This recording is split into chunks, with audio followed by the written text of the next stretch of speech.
Hello বন্ধুরা, 24 hour study চ্যালেঞ্জের মাঝখানে আমার পেয়ে গেছিলো খিদে। তো কি বানাই ফ্রিজ খুলে দেখলাম যে দুটো ডিম রয়েছে, দুটো আধ খাওয়া পাউরুটি রয়েছে। তো সেটা দিয়ে আমি বানিয়ে নিয়েছিলাম একটা ডিমের পোস্ট। কীভাবে বানিয়েছিলাম এবং ডিমের পোস্ট বানিয়ে সেটার মধ্যে আমি ডিম টোস্ট বানিয়েছিলাম। কীভাবে বানিয়েছিলাম এটা খুব একটা ভালো বানাতে পারিনি, যেরকমই বানিয়েছি তোমাদের সাথে শেয়ার করছি, দেখতে থাকো। দিয়েছিলাম একটুখানি পেঁয়াজ কুচি, একটুখানি কাঁচা লঙ্কা কুচি, সাথে দুটো ডিম। দেখো, তো কাঁচা লঙ্কা কুচি, পেঁয়াজ কুচি, ডিম দিয়ে আমি ভালো করে এই জিনিসটাকে খেটে নেবো, মানে এটাকে হচ্ছে ডিমের পোচ বানানোর জন্য।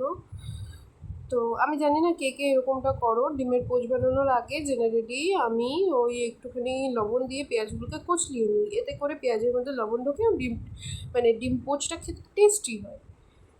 এটা আমি শিখেছিলাম আমার এক বৌদির থেকে। তো পরে গিয়ে আমি লজিকটা বুঝলাম যে এই পেঁয়াজগুলোকে বা মানে ডিম পোচের মধ্যে যা যা আমরা ব্যবহার করি এগুলোকে এরকম লবণ দিয়ে চটকে চাটকে নেওয়ার মানেটা কি। তো যাই হোক, আমি তোমাদেরকে বললাম কেন আমি এটাকে চটকে চটকে নিয়েছিলাম। তোমাদের যদি মনে হয় এইভাবে বানিয়ে দেখতে পারো, বেশ ভালোই হয়। তো এখানে আমি দুটো ডিমের মাথার মধ্যে টুম করে বাড়ি মেরে দুম করে ফাটিয়ে দিলাম। এই আর একটাও ডিম ফাটাবো, দেখো টুম করে, এই যে টুম করে একটা ডিম ফাটিয়ে নিলাম।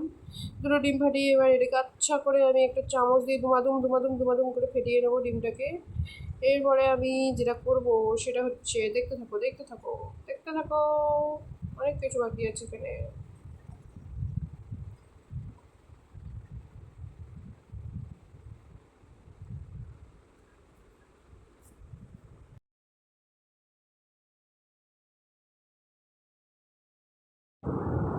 এইখানটাতে কড়াইটাতে দিয়ে দিয়েছিলাম খানিকটা তেল। আমি একটু কিপটে মানুষ, তো অল্প তেলই দিয়েছি। তোমরা যদি মনে করো আর তেল নিতে পারো, কেন কি লাস্টের দিকে আমার ডিমগুলো কড়াইতে লেগে গেছিলো গাইস।